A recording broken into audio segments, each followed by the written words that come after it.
Okay, here's the bell work for September 30th, 2019. All right, today's lesson is over graphing absolute value functions. And the definition of absolute value, you've worked with it before. It is the distance that a said number is from 0 on the number line. So for today's work, we're going to be looking at graphing the absolute value function, and our parent function is f of x is the absolute value of x. So here's our parent function right there. I'm going to turn on my stylus. Boom. That's the parent function. So for that function, we're going to fill in this chart. When we plug a -2 into x, what is the absolute value of a -2? No laughing back there. When we plug a -1 in for x, because I'm going to call you up here and you're going to talk on here and be recorded. 1. When you plug in 0, you get, he's laughing because of, never mind. And when x is 1, you get 1 here. When x is 2, you get 2. All right, so let's plot those values on our graph that's provided over here. All right, so the domain for this function is?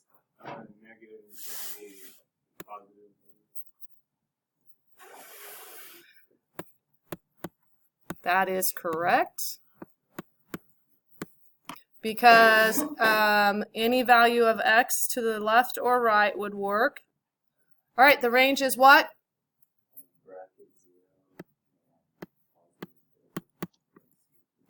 Positive infinity, because our lowest value for y is 0. It can equal 0. Good job. Domain and range of the absolute value function, which will be a v every time. In this case, the parent function domain and range is listed right there. Okay, so with the absolute value function, we can do different transformations. We talked about transformations in the last section. Here is an equation for the absolute value function that changes some of the parameters for our function, and which will change our graph. So the letter A represents a vertical compression or stretch. The letter A represents vertical compression or stretch. Then I over B represents the horizontal compression or stretch. And then H represents a horizontal translation. K represents a vertical translation. And the nice thing when this graph, when we have this equation, is that we can easily identify the vertex. It is going to be the point HK. So if it's minus H, this would be positive H here. If it's a plus H in our equation, it'll be the opposite. Because remember, inside the parentheses, it's the opposite. So that's how we would figure the graph, the vertex for the graph. Okay, you are going to graph these absolute value functions. Here's our first one, so get it written down on your paper. G of x equals the absolute value of x plus 1 minus 4. Okay, so the very first thing we're going to do is we're going to figure out what the vertex is, the vertex of the V graph that we have. So the vertex is HK, remember.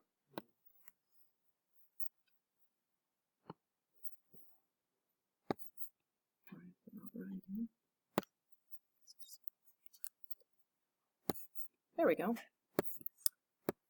So H, we have plus 1. What does that actually mean? Inside the absolute value, what does that mean? A plus 1 means left 1. So we're going to have to put minus 1 for that. But the outside, the vertical is the same. So if it says minus 4, it's minus 4.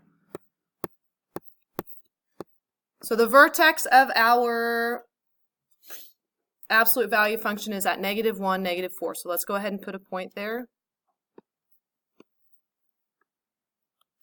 And now we're going to find 2 other points. The nice thing about absolute values is it's going to reflect.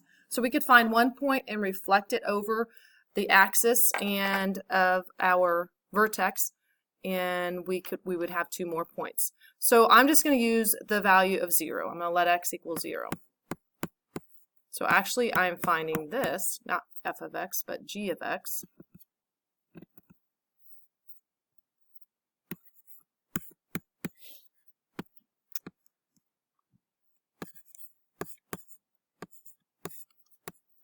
actually g of 0.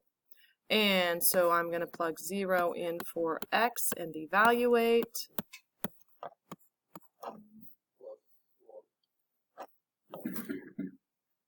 So plugging in 0 for x, I get 0 plus 1 is 1. The absolute value 1 is 1. 1 minus 4 is a negative 3. So I have the point 0, negative 3. Did I do that wrong? Good? Okay, so I'm going to plot 0, negative 3. There's a point, 0, negative 3.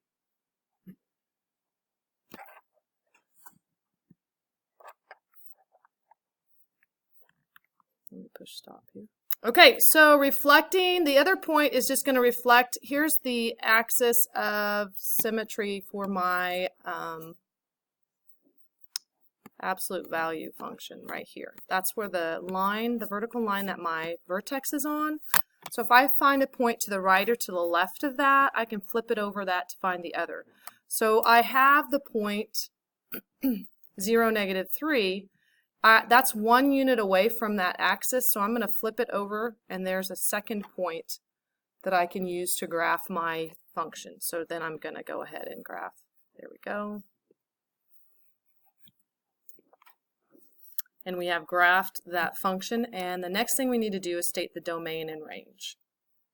So the domain on the last graph was all real numbers, negative infinity, positive infinity. The range was from negative 4 to positive infinity because our lowest y value was negative 4.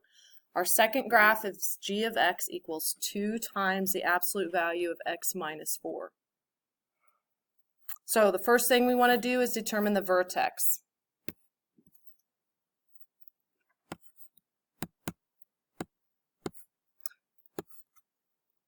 So the x-coordinate's what's in parentheses with the x. So we have x minus 4. That's actually a movement which direction? Adia, do you remember? It's opposite of what we think. It's to the right. So that would be at positive 4. And then do we have anything that we are adding or subtracting to our function outside of the absolute value? What are we adding or subtracting outside of the absolute value? That's a stretch, but we're not adding or subtracting. That's a multiplication.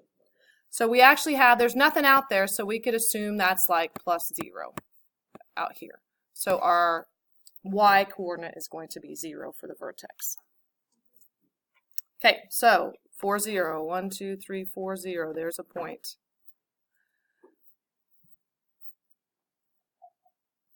Remember, we have an axis of symmetry that goes through that point.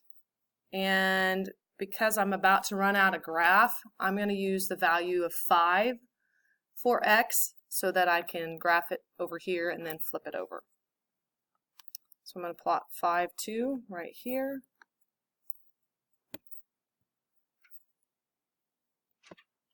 And because I can just flip that point over the axis of symmetry there, that's going to give me that point right there. And I can draw the graph. Now my pen's not super calibrated to this, so bear with me. Should be a V. There we go. All right, domain. Any change on what we can use for x in this function? No, so it's going to stay at negative infinity, positive infinity. The range is going to be, what's our lowest point? Our lowest point is right here. That is the y value of 0. So we start at 0. And then we're talking about everything above 0. So there's your range. Okay, so the vertex is going to be, we get that from what's in our parentheses, or what's in our absolute value inside the parentheses. So the plus 3 means we're moving to the left. So that would be negative 3, and then we just use the vertical as it is, positive 1. So negative 3, 1. There's my vertex. Then I'm going to plug in 2 to my function to find a y value when x is 2, and I use 2 because that's going to give me a nice whole number. I don't have to work with a decimal or fraction, and I do believe I get to 0.22. Uh-oh, I can't reflect that, can I? But I will. So I have this axis of symmetry right here where my vertex went through, and I can flip that point all the way over here, so I'm going to extend my graph a little bit. Okay, so that is 5 units away. This point is 5 units away from the axis of symmetry, so I'm going to go 1, 2, 3, 4, 5. There's my other point. And I can plot or graph my function. So that 1/5 right here is giving us quite the compression on our vertical or horizontal, however you want to look at it. Domain. Any restrictions on our x's, tests? No. So domain can be negative infinity to positive infinity, right? Range, though, we always look at the lowest y value. So Destiny, what's our lowest y value?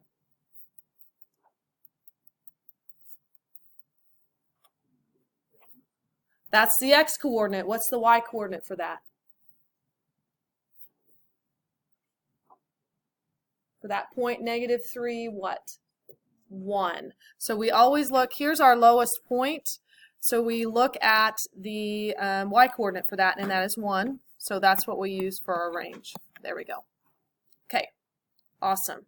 So for today, you are going to do a couple problems from your textbook. So get to your